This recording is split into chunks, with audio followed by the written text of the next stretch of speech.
예, 다 같이 인사하고 자리에 앉을게요. 그럼요. 네. 인사.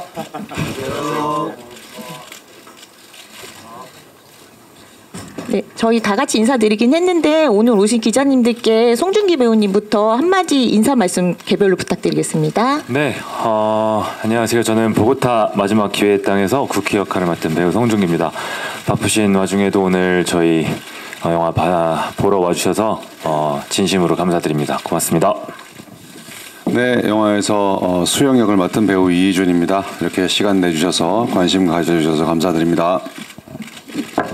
네, 보고타 마지막 기회의 땅 박병장 권혜우입니다. 반갑습니다. 네, 저는 작은 박사장을 연기한 박지환입니다. 와주셔서 감사합니다. 네, 쿠키 아빠 근태역을 맡은 김정수입니다. 와주셔서 고맙습니다.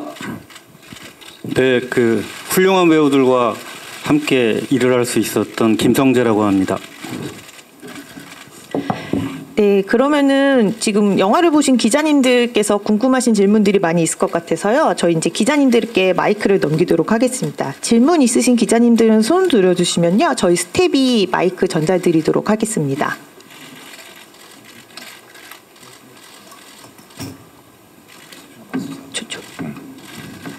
저기다. 네, 안녕하세요. 스포츠 한국의 이유민 기자입니다. 영화 재밌게 잘 봤는데요. 감사합니다.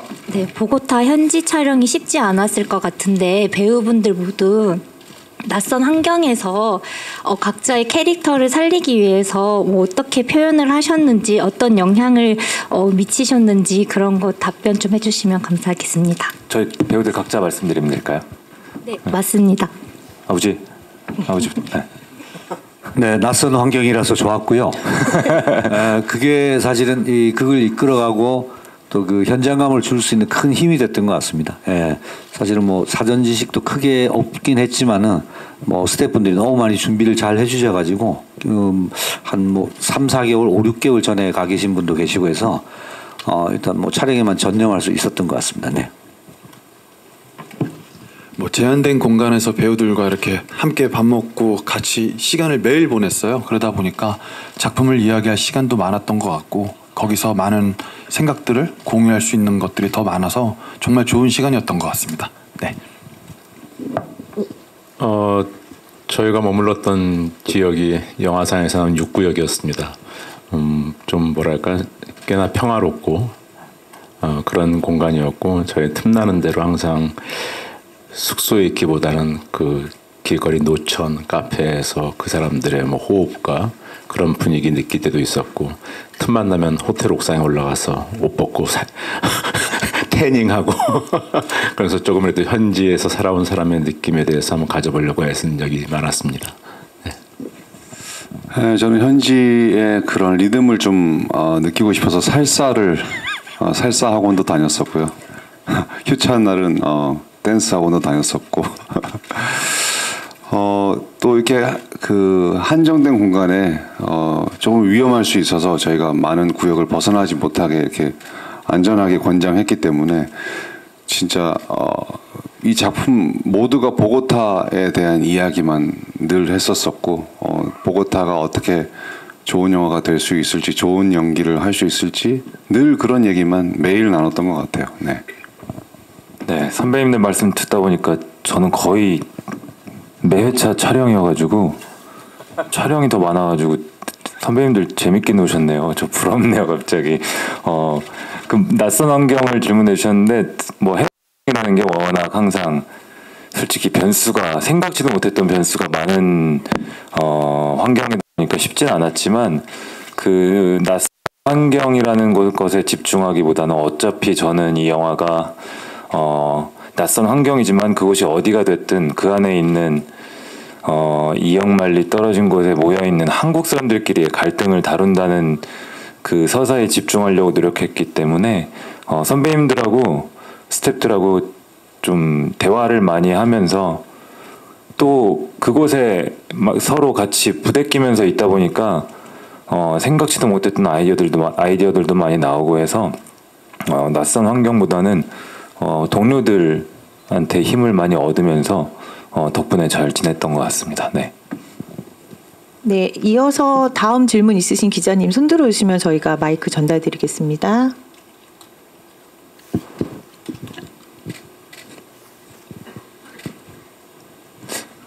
쑥스러워서 그러신 거죠?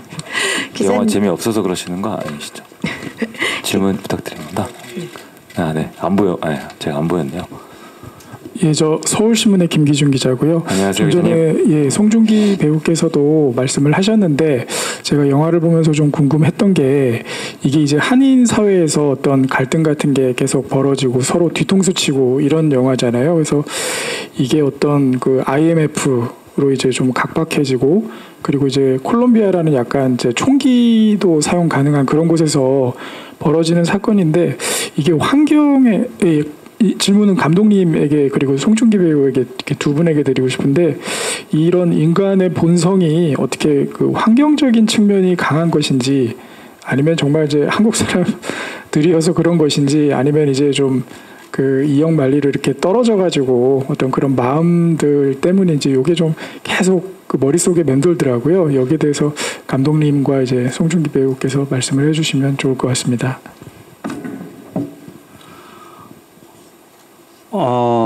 그거는 제가 이거를 장르적으로 범죄 드라마로 구성해서 그렇고요. 일단은 제가 생각할 때는 그렇습니다. 이렇게 서울이 범죄 도시가 아닌 것처럼 보고타가 막 저런 도시는 아니라고 생각해요. 근데 다만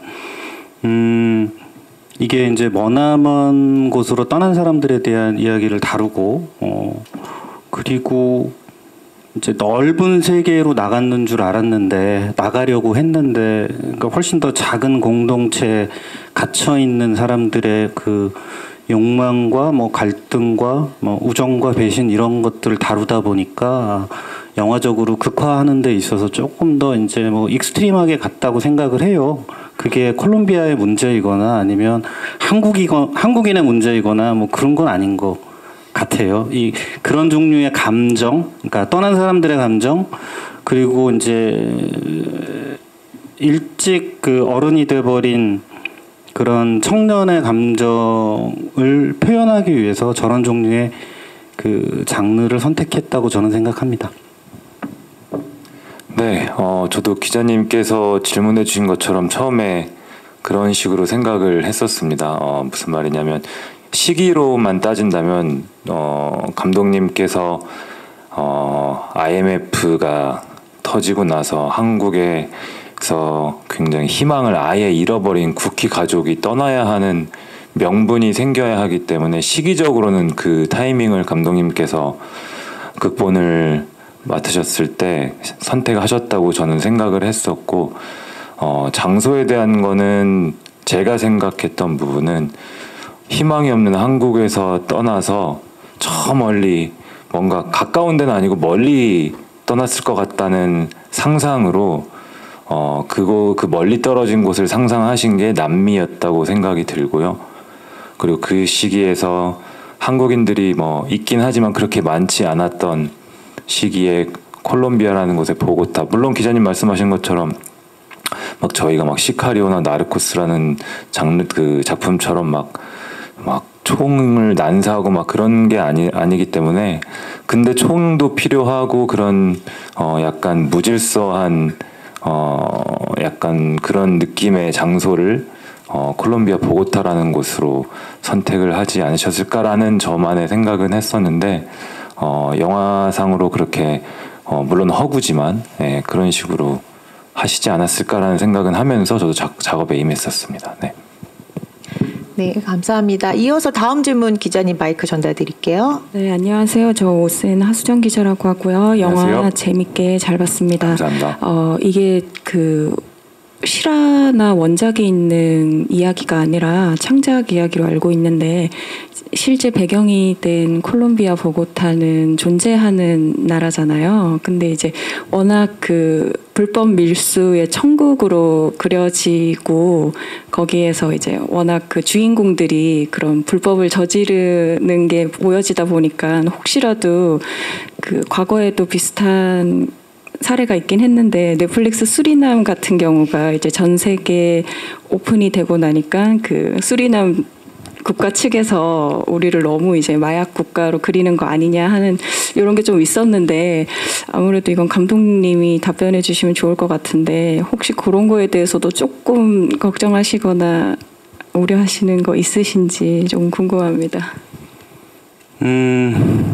그런 종류의 뭐 일종의 구설에 휘말릴까봐 일부러 조심한 거는 없습니다. 근데 다만 그 여러분들도 아시는 그 파블로 에스코바르라고 하는 포브스지에서도 나왔던 그 마약왕이 80년대에 본격적으로 활동하고 93년도인가 그 메데진인가 보고타에서 죽은 거로 알고 있습니다. 근데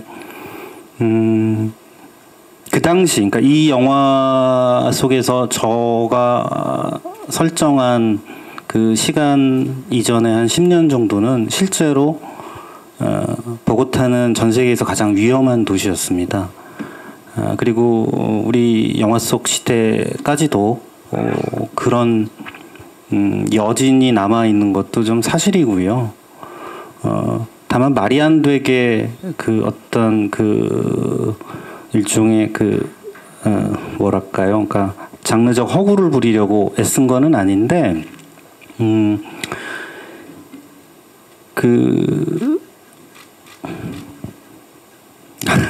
잠깐만요. 뭐 나라의 어떤 이미지를 훼손하거나 뭐 그럴 종류의 의도들보다는 오히려 이제 현실적인 소재들, 아주 디테일한 것들은 그런 것들을 가지고 그 서사와 갈등을 다루는 방식에서는 범죄적인 요소들 뭐 이런 것들을 다루려고 했고, 그리고 코프로덕션을 했던 그 보고타에 있는 현지 프로덕션들하고도 많이 얘기를 나눴어요. 근데 그 현지 프로덕션은 오히려 그 미국 사람들이 와가지고 이거보다 훨씬 더 험한 종류의 영화들을 많이 만들어봤기 때문에 제가 우려했던, 그리고 기자님이 우려했던 저의 질문에 대해서 오히려 되게 아무렇지도 않은 듯 반응해서 안심했던 기억이 질문하니까 이제 막 나네요. 네, 이상입니다. 좀만 덧붙이자면 그게 저 솔직히 많은 분들이라기보다는 몇몇 분들이 질문을 해주셨던 기억이 나요. 저도. 근데 제가 조금이나마 알기로는, 그리고 제가 지내면서 콜롬비아에서는, 그리고 또 어떻게 또 제 장모님이 콜롬비아 분이셔가지고, 예, 저는 제 와이프 가족들이 거기 많이 살고 있어요. 그래서 저는 또 뭐 교류를 하고 있다 보니까 제가 알기로는 조금이나마 제 조그마한 지식이지만 예전에는 그런 이미지들을 조금 부끄러워하거나 조금 그 이미지들을 걷어내고 싶어서 노력을 많이 했다고 들었습니다. 현지에 계신 분들이. 감독님 말씀하신 그런 역사적인 인물 때문에도 그렇고요. 근데 제가 지낸 콜롬비아는 굉장히 흥이 많고 정이 많고 음식이 막 미쳤습니다. 예, 너무 맛있어요. 사람들도 정이 많고 전혀 그런 옛날의 이미지에서 벗어나려고 하는 분들의 그 노력도 봤었고, 그래서 저는 굉장히 즐겁게 지냈던 기억이 많고요.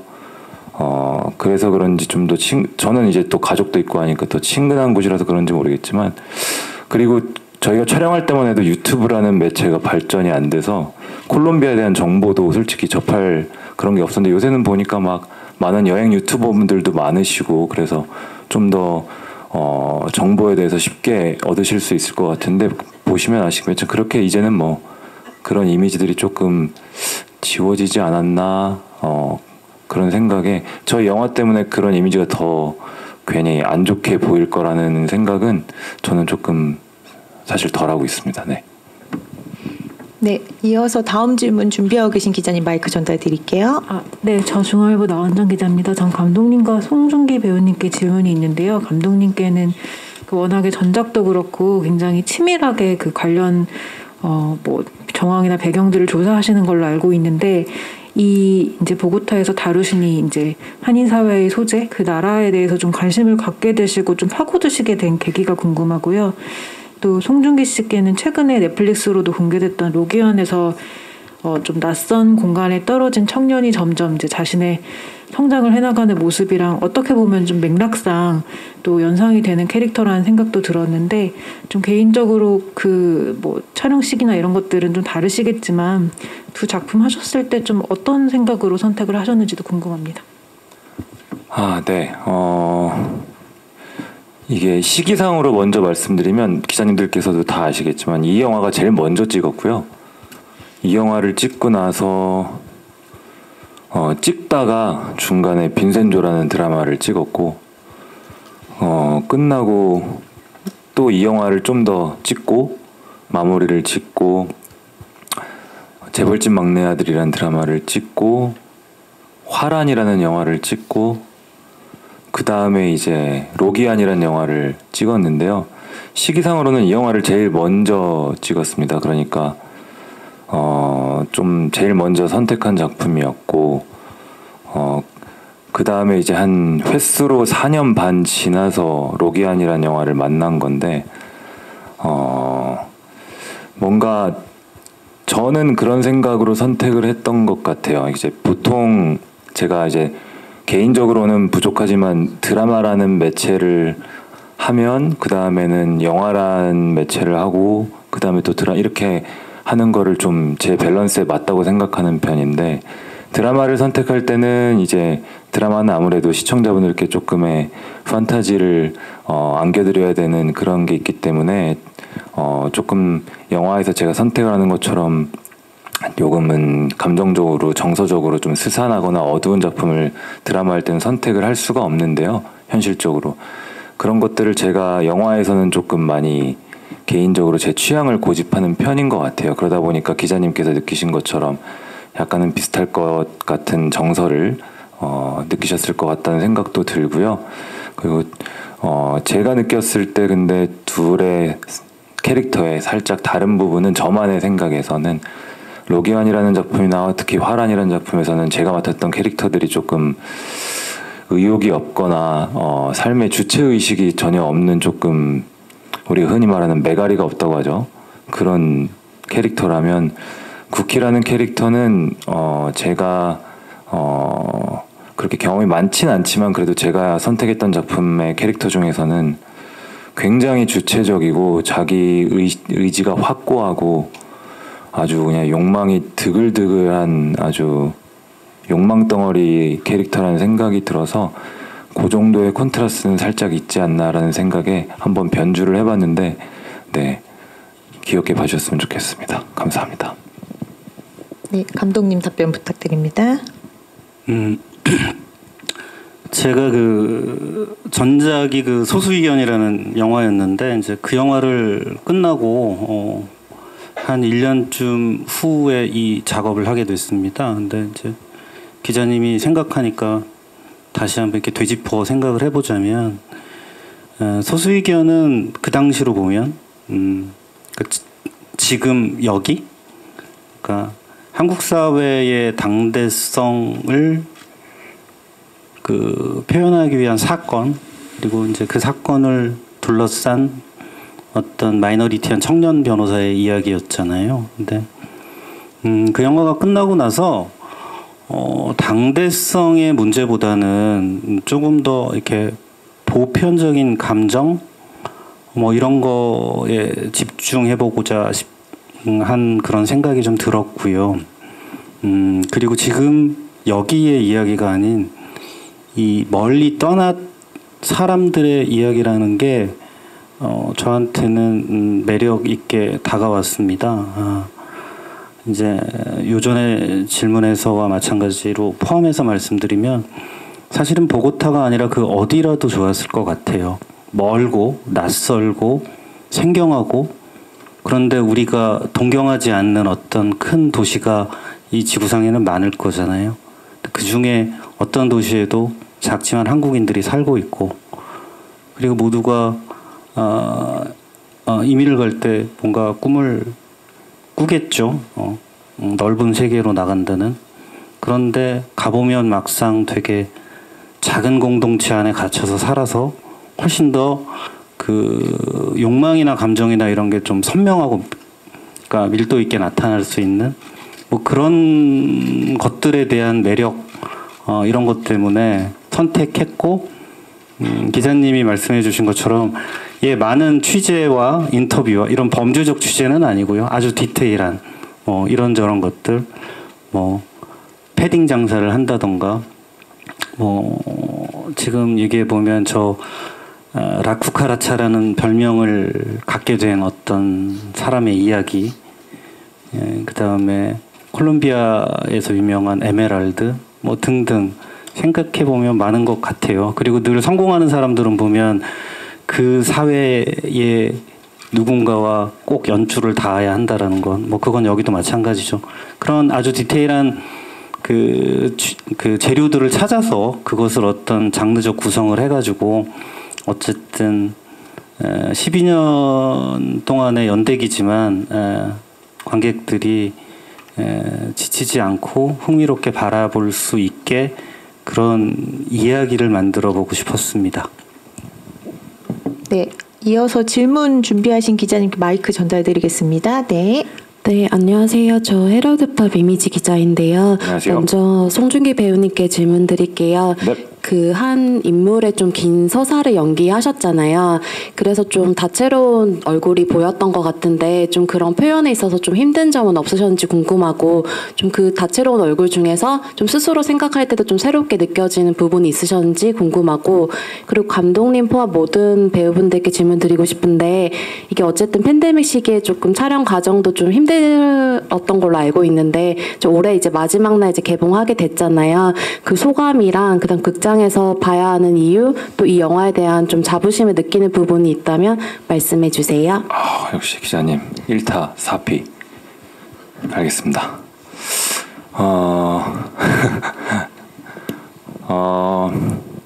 저는 기자님께서 질문해주신 저는 개인적으로 저만의 이 제 영화를 서사를 나누는 방식이 이제 3단계로 구분을 하는데 제 캐릭터가 처음에 도착했을 때 그 다음에 이곳에서 완전 적응해가지고 살고 있을 때 그리고 이제 후반부 3년 후에 한인 상인회 회장을 맡은 다음부터 이렇게 나누는데 그 세 개의 그 변화를 표현해 보고 싶은 욕심은 물론 배우니까 있었습니다. 근데 그게 첫 번째로 이 영화를 선택하는 건 아니었고요. 제가 평소에도 제 성격을 아시는 분들은 아시겠지만 약간 좀 안 해봤던 걸 하는 걸 좋아해서 새로운 환경에서 새로운 그리고 같이 작업해보지 않았던 새로운 문화권의 사람들과 하는 거를 제가 좀 좋아하는 편이어서 예전부터 그거에 대한 호기심이 굉장히 컸었고 제가 빈센조란 드라마에서 이탈리아 대사를 했던 것처럼 스페인어 대사는 하면 어떤지 한번 느껴보고 싶기도 했고 그런 것들이 좀 호기심이 굉장히 저한테는 자극이 강했었습니다. 그래서 선택한 게 더 컸고 그 인물의 서사의 변화에 대해서 얘기를 하자면 굉장히 순수하고 그래도 그냥 어리기만 어린 꼬마 아이가 저기 저 끝에 계신 아버지 때문에 아버지가 도움이 안 돼가지고 왜 거기서 왜 아들 돈 그거를 참 형님 참 막 아까 제 나레이션에 나오잖아요. 저는 웃으면서 얘기했지만 솔직히 짠했는데 아버지는 무기력했고 무감각했고 했나요 감독님? 까먹었네. 무능력했고 어머니는 무기력했다. 그러니까 저밖에 할 사람이 없는 거예요. 그 생존을 살아남아야 된다는 그 일념 하나로 그냥 쿠키가 살아남기 위해서 그냥 순수한 애가 그렇게 변해가는 거를 한번 표현해보고 싶었고 그거를 잘 해보고 싶은 욕심이 컸던 것 같습니다. 그리고 기자님 그 다음 질문 까먹었어요. 뭐였죠? 기자님? 영화에서 봐야 되는 이유 저 요즘에 저희 말씀해 주신 대로 저희 영화가 12월 31일 날 올해 마지막 개봉작입니다. 그리고 이제 2025년 첫 영화입니다. 1월 말 2월까지 극장에 오래 걸려 있었으면 좋겠어요. 뭔 소리 하는 거야 지금? 도와주십시오. 예, 극장에서 영화 또 극장에서 보는 맛이 예, 따로 있으니까 예, 맛있게 봐주셨으면 좋겠습니다. 뭔 소리 하는 거예요, 저?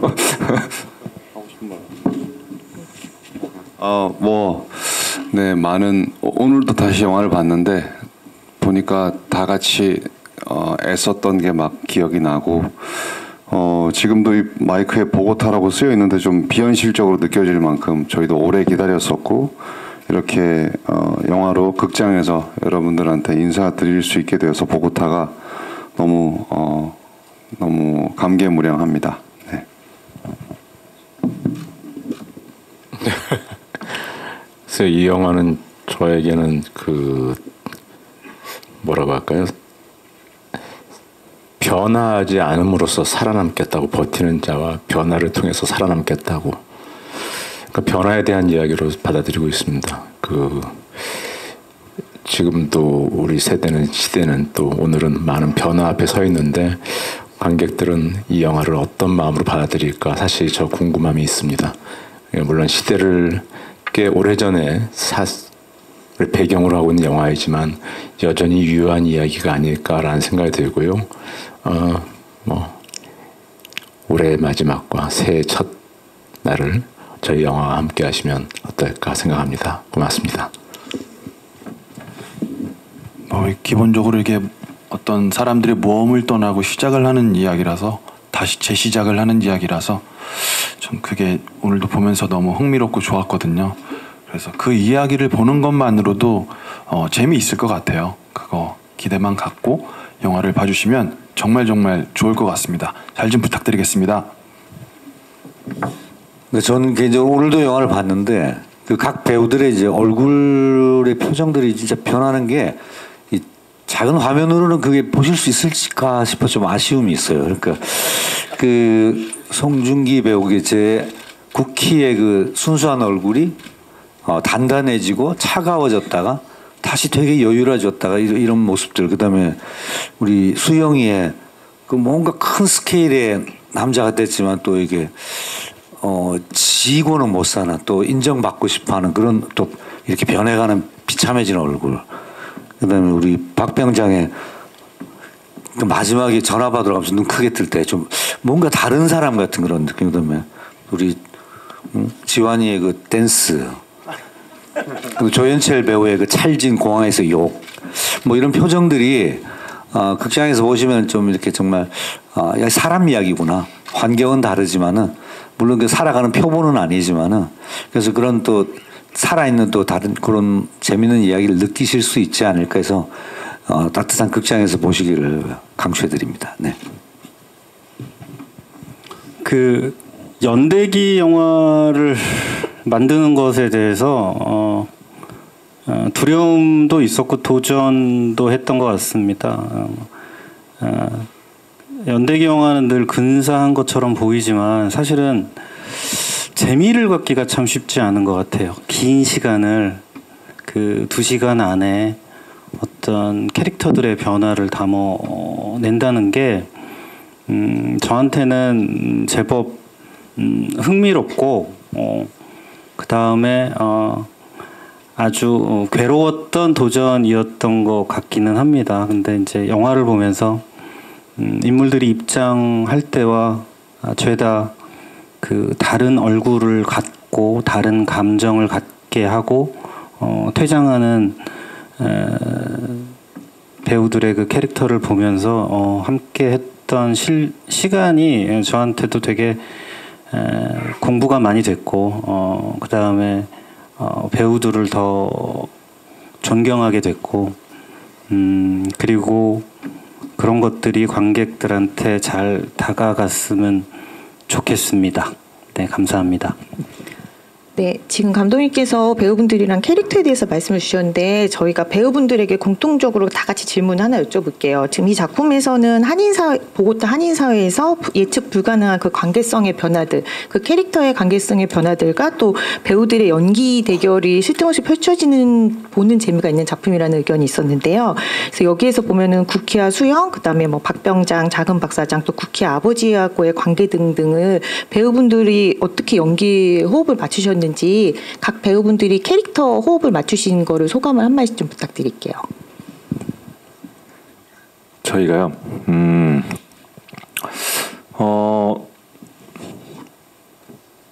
와, 그러면은 다 얘기를 해야 돼요? 키 같은 경우에는 개인적으로 한 저는 번씩 희준이 형이랑 혜요 형님이랑 특히 또 종수 형님이랑 많이 함께 촬영을 했는데 일단 희준이 형께서 맡으신 수영이라는 캐릭터는 제가 시나리오를 읽었을 때부터 그리고 영화를 촬영하면서 끝까지 보고타라는 이 영화의 저한테는 처음과 끝이 수영이 형이라는 생각도 지난번에 제작 발표할 때는 아버지라 그랬었는데 또 바뀌었네요. 그죠? 아버지 서운하세요? 죄송합니다. 근데 방금 말씀드린 이 선배님들께서 맡아주셨던 캐릭터들이 저에게는 계속 처음부터 끝까지 부딪히는 인물들이라서 특히 희준이 형하고는 처음 작업하는 거였는데 뭔가 저랑 일단 캐릭터 자체가 그리고 보여지는 이미지 자체가 약간 다르다는 거에서부터 시작해서 그런지 안도감도 들었었고 아 형이랑 나랑 좀 색깔이 다르구나 거기서 나오는 거를 좀 캐릭터에 표현될 때 이용해도 되겠다라는 생각이 들어서 처음부터 안정감을 가지고 같이 형이랑 했던 것 같고 그리고 혜요 선배님은 혜요 선배님도 이 작품으로 처음 뵀지만 이제 촬영을 하는데 솔직히 저는 선배님께서 연기해 주시는 박병장이 너무 약오르고 너무 속을 모르겠는 그런 감정이 촬영하면서 계속 들어서 좀 얄밉고 그랬었던 것 같아요. 선배님께서 워낙 그 부분을 잘 짚고 표현을 해주셔서 덕분에 저는 그냥 앞에서 선배님의 에너지 받아서 하기만 하면 됐었고 특히 마지막으로 저희 아버지 종수 선배님 같은 경우는 아까 보셔서 아시겠지만 참 굉장히 멀끔하시고 굉장히 지금 말씀도 잘하시고 그런 멋진 형님이시는데 왜 저희 영화에서는 그렇게 아들 톤을 나 줘라 막 이러면서 저를 막 영화 내내 끝까지 이제 속을 문드러지게 하는 그런 캐릭터였는데 덕분에 이제 국희가 낯선 곳에서 살아남아야 한다는 그 아까 말씀드렸던 드글드글한 욕망을 꺼내야만 하는 그 처음 발화점이 아버지였기 때문에 그거를 덕분에 저를 미치게 달리게 해주려고 김종수 선배님께서 얼마나 제 감정을 뜨겁게 올리려고 선배님께서 더 노력해 주신 걸 제가 옆에서 봤기 때문에 이 자리를 빌어서 마음 깊숙이 진심으로 존경한다고 감사드린다고 하고 싶습니다. 네, 저는 수영 역을 준비하면서 제일 중점을 뒀던 것은 수영이란 친구가 왜 이렇게 국희를 마음에 들어 할까. 사실 그게 시나리오에 나와 있는 부분은 아니어서 왜 저렇게 국희를 좋아할까? 그리고 왜 저렇게 많이 챙기다가 결국 이제 수영의 입장에선 배신감을 느끼게 되는데 그렇게 마음에 들어하는 그 감정에 대해서 많이 고민을 했던 것 같아요. 계속 고민을 하다 보니까 저도 누군가를 좋아하고 어떤 동생을 무지 마음에 들어하고 아끼게 될 때 그 친구의 어떤 특별한 부분이 좋아서라기보단 그냥 직감적인 것 같아요. 그래서 정말 국희라는 친구를 만나게 되면서 왠지 끌리고 이 친구가 너무 좋고 가르쳐주고 싶고 뭐 그런 느낌이지 않을까라고 고민을 하면서 촬영에 임했던 것 같습니다.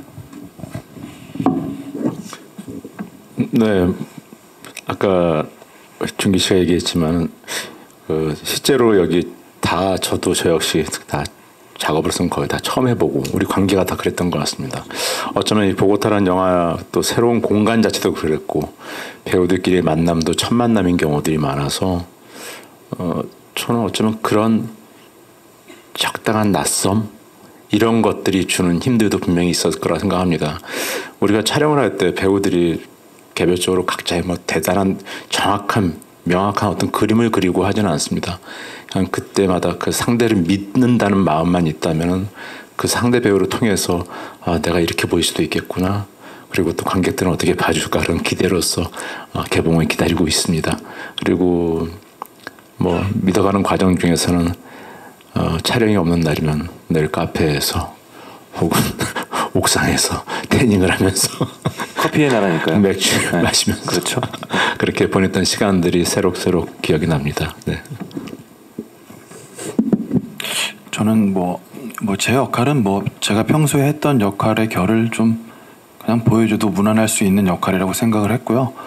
그리고 그 촬영을 하는 과정에 있어서 저희 배우들은 감독님하고 소통을 어느 정도 많이 할 수 있었지만 그 영화에 나오는 수많은 배우분들 있잖아요. 조단역 분들께서는 이 영화가 가야 하는 방향에 대해서 사실 잘 캐치를 못할 수도 있었어요. 근데 원래 주인이 아니었던 곳 남의 나라 땅에서 아무리 성공해봐야 그것이 얼마나 불안함이 있는 것인가에 대한 것들을 인물 안에 녹이고 싶었고 그것들을 저희 함께 있는 씬 안에 참여하는 모든 배우들에게 희준형도 그렇고 준기 씨도 그렇고 이런 것들을 계속 그 이미지, 생각들을 심어주려고 했던 것 같아요. 그걸 놓치지 않기 위해서 저는 그분들하고 시간을 어마어마하게 할애했다는 생각이 좀 많았어요. 그래서 감독님께서도 그걸 어느 정도 맡겨주시기도 했었고 그게 너무 재밌었던 것 같아요.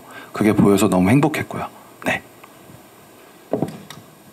한국에서 떠나는 순간 사실은 콜롬비아는 늘 현장이었던 것 같아요. 사실은 그 다른 이야기들을 하고 뭐 당장 현장이 아니더라도 숙소에 있고 뭐 커피 한 잔을 하더라도 그 현장에 있다는 느낌을 사실 떨치기가 쉽지 않았어요. 네, 뭐 거기가 대단히 저희 있는 곳이 좀 안정되기도 하고 다른 곳은 진짜 실제 1구역 같은 경우는 낯설기도 하지만은 좀 위험한 일이 벌어졌던 곳이고 뭐 그런 느낌까지 받았고 사실 현장에 늘 가드분들이 계셨고 그럴 정도로 그래서 숙소에서 뭐 저랑 이제 그 국희 형 맡은 이제 준기 배우랑은 사실은 그 이 드라마의 그 떠나게 된 시발점이기도 하지만 사실은 국희라는 인물이 변해가는 어떤 그 뿌리 같은 것이라서 그걸 좀 탄탄하게 만들어야 되겠다는 그 국희 생각이 그 되게 많았고 그래서 그 숙소에서 그런 뭐 자신 본인들의 이야기를 좀 이렇게 나누면서 좀 그 캐릭터를 좀 단단하게 잡아갔던 것 같고 그런 시간들이 드라마에 어떻게 보셨는지 모르지만 잘 녹여 들어갔으면 하는 바람이고 또 잘 봐주셨으면 하는 큰 바람이 있습니다. 네, 잘 부탁드리겠습니다. 네. 그 특별히 그 제가 그 박지환 배우에 대한 얘기를 뭐 이런 자리에서 그 하고 싶은 게 하나 있는데요.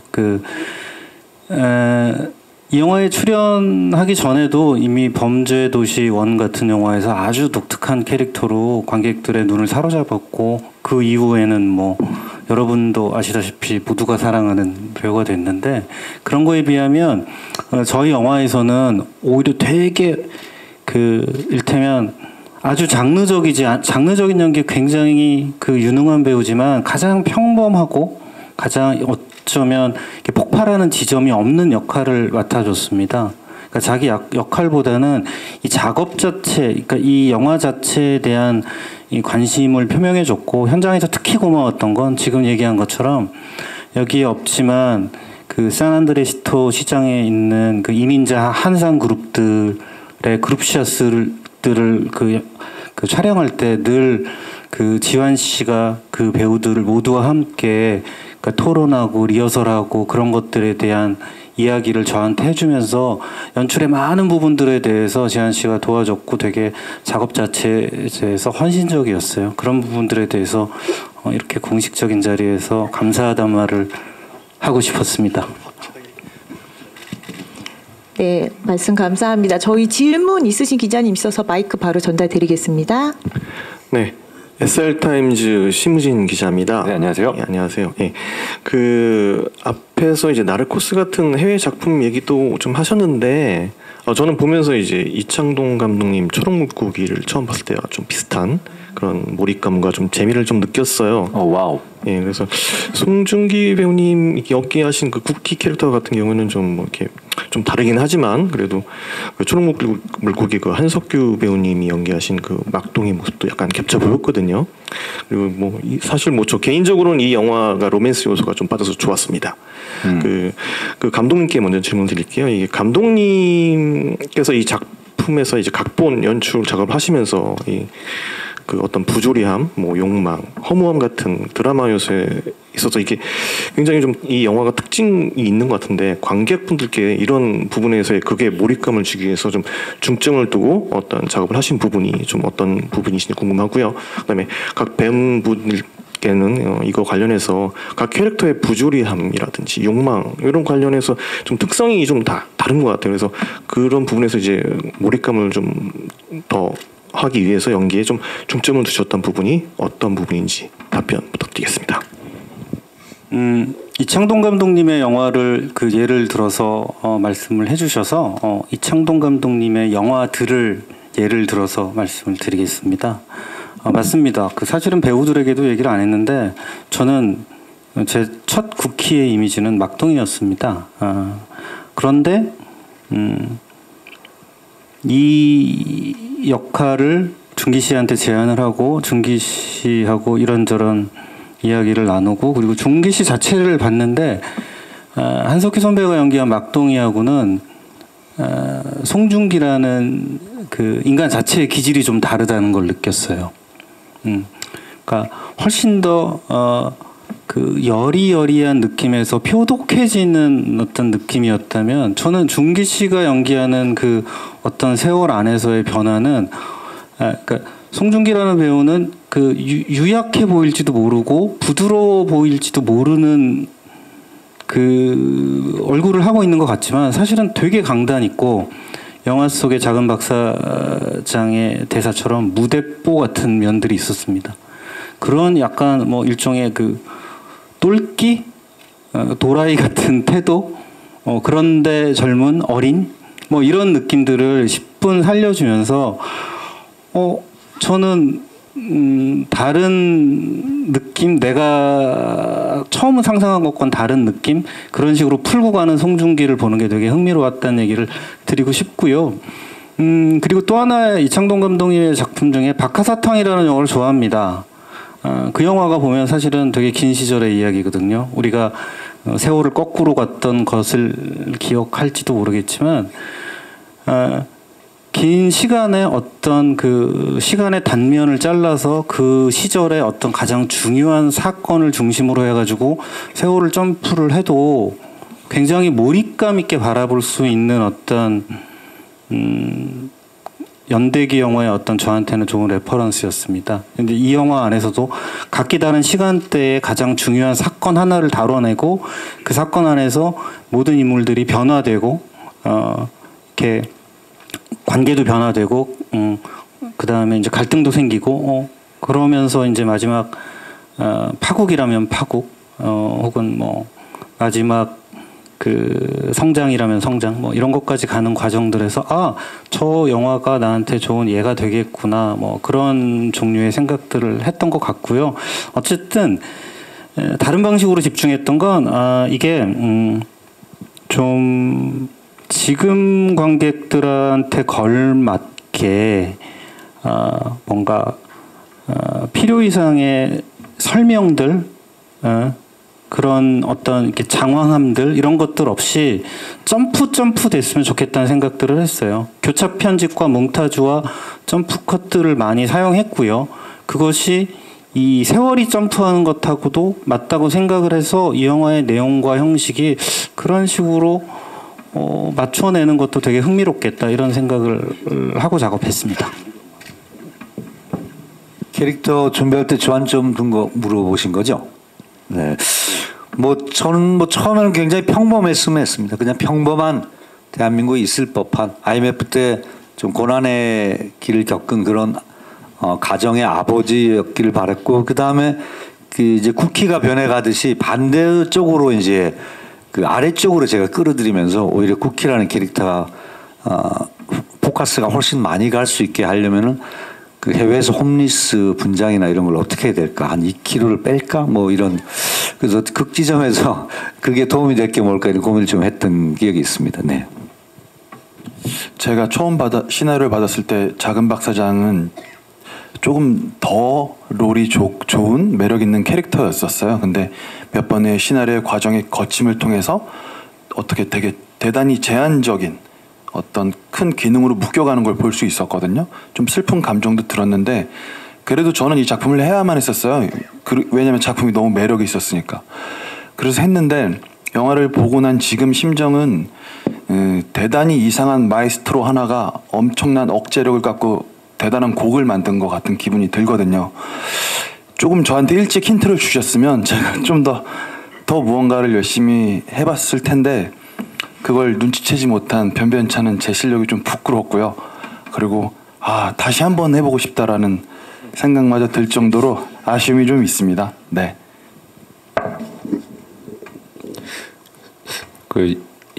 배우라는 직업으로 산 지가 30년이 훌쩍 넘었는데 여전히 후회합니다. 뭐 할 때마다 왜 그때 저렇게 했지? 왜 이렇게 했지? 근데 가만히 생각해 보면은 제가 머릿속에서 뭐 계획하고 어떤 의도를 갖고 뭘 했던 연기들이 늘 그랬던 순간들이 많았던 것 같습니다. 이 영화 안에서는 제가 했던 역할은 그런 크고 작은 저의 성공과 실패의 것들이 담겨 있겠죠. 하지만 그거 역시 지난 시간 동안의 저의 모습이라고 받아들이고 있고요. 이 인물을 저는 결코 뭐 대단한 보스라고 생각해 본 적도 없고 그냥 살기 위해서 몸부림치는 사람이고 단지 한 세대가 교체될 때 그 교체 시기에 마지막 파고는 약간 높게 오지 않습니까? 그렇죠. 몸부림치는 한 사람 정도로만 인식하고 있었고요. 하여튼 31일이 기대됩니다. 궁금하고요. 네. 네, 저는 아까 말씀드렸듯이 쿠키를 좋아하게 되는 포인트를 제일 중점으로 뒀고 또 하나 말씀드리면 쿠키는 10대 후반부터 30대를 연기하지만 저는 30대부터 40대를 연기하거든요. 그래서 그 3년 후 나올 때 보면 약간 배가 나와 있어요. 예. 체지방을 그 30대 때는 8%에서 40대 때는 16%로 조절을 하는 피나는 노력을 또 했었습니다. 각자만의 집중했던 부분을 이제 저는 제 개인적으로 집중했던 부분을 말씀드리면 영화상에는 이제 조금 편집이 된 부분들이 있어서 보시지는 못했겠지만 제가 이제 스페인어를 하는 씬들이 꽤 더 있었습니다. 사실 저는 제가 좀 집중했던 부분은 스페인어였던 것 같아요. 그 이유가 이제 쿠키가 물론 변화하는 과정이 중점적으로 보이지만 그게 잘 보이려면 저는 쿠키가 콜롬비아에 정착했을 때 제대로 정착했다는 그 모습을 관객들을 설득을 해야지만 쿠키가 변하는 과정이 설득력이 있을 거라는 생각이 들어서 콜롬비아에서 그 스페인어를 좀 더 자연스럽게 잘하고 싶은 욕심이 컸었고요. 현지 배우분들하고 연기를 할 때 그냥 대사만 외워서 하는 게 아니고 좀 적절하게 제가 시의적절하게 애드립도 하고 굉장히 자연스러운 모습을 보여드리고 싶은 욕심이 컸어서 그 부분에 좀 집중을 했던 것 같아요. 그리고 감사하게도 어렵긴 했지만 되게 저는 스페인어를 배우면서 굉장히 재밌게 느꼈어서 더욱더 욕심이 났었던 것 같고 네, 그 모습에 집중했던 것 같습니다. 네, 말씀 감사합니다. 저희 시간 관계상 마지막 질문 없으시면은 마무리하려고 하는데 혹시 마지막 질문 있으신 분? 저기 마이크 전달드리겠습니다. SBS 이주영 기자입니다. 마침 언어 얘기가 나와서 감독님하고 권혜요 배우님께 질문 드리겠습니다. 아까 송중기 배우가 권혜요 배우의 역할에 대해서 약간 뭐라고 그랬죠? 얄밉기도 하고 뭐 이렇게 표현을 했는데 박병장이라는 캐릭터는 굉장히 속을 알 수가 없는 그런 인물입니다. 근데 그런 인물에 이제 깊이를 부여하는 것 중에 하나는 바로 충청도 사투리가 쓰였기 때문이라고 생각을 하는데요. 이게 시나리오 단계부터 박병장이 쓰는 말이 충청도 사투리로 돼 있었는지가 좀 궁금하고요. 그리고 쓰시는 충청도 사투리가 굉장히 충청도 사람이 쓰는 것 같으면서도 살짝은 또 충청도 사람이 아닌 것 같은 느낌도 좀 주거든요. 그것은 아마도 우리 권혜요 배우께서 그쪽 출생이 아니셔서 그럴 수도 있지만 또 조금 한 겹 더 생각해 보면 일부러 쓰는 것 같다는 느낌을 개인적으로는 조금 받긴 했는데 그 부분에 관해서 좀 질문드리겠습니다. 네, 일단 시나리오에 확고하게 써 있었습니다. 그러니까 저 역시 평생 서울에서 나고 자란 사람이어서 제일 중요한 건 흉내내기보다는 정서를 이해하는 방식으로서 접근했었고요. 그리고 제가 완벽하지는 않겠지만은 제가 중점을 두고 싶었던 거는 이 사람은 70년대에 월남을 거쳐서 그 사람 말이 만약에 진심이라면 박병장의 말이 어쨌든 80년대 이전에 남미 땅에 자리를 잡으면서 일종의 언어는 늘 그 사회 안에서 변화하게 되는데 대부분 이주인의 말은 고정되기 쉽거든요. 그래서 제가 썼던 말들은 대부분 좀 더 오래되신 그 충청도 70대 이런 분들의 주로 쓰시는 말들을 좀 많이 선택해서 썼던 거고요. 그리고 충청도가 워낙 접경 지역이 많아서 전라도 지역 가면 약간 비슷하기도 하고 경상 아시죠? 경상도 뭐 강원도 뭐 다 달라서 뭐 옳고 그름보다는 그냥 그런 마음으로 했었습니다. 네. 그 제가 그 태생은 제주도인데요. 유년기를 그 충청북도 청주에서 보냈습니다. 대학을 오면서 서울을 왔고요. 친구들은 그 청주 친구들이 많고요. 제가 잘 아는 말이고 익숙한 말이고 어떤 이 대본을 처음 봤을 때부터 박병장은 충청도 말을 써야겠다라는 생각을 했어요.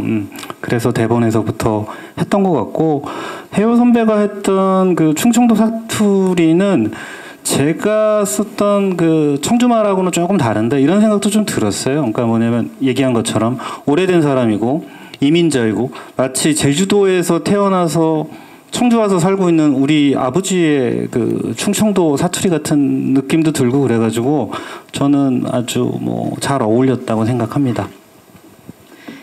네, 그러면 이제 시간 관계상 저희 배우분들하고 감독님 마지막 인사 듣고 마무리하도록 하겠습니다. 저희 감독님서부터 오늘 이 자리에 와주신 기자님들께 마지막 인사 말씀 부탁드릴게요.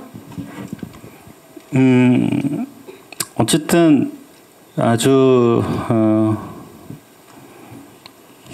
기분이 아주 이상합니다.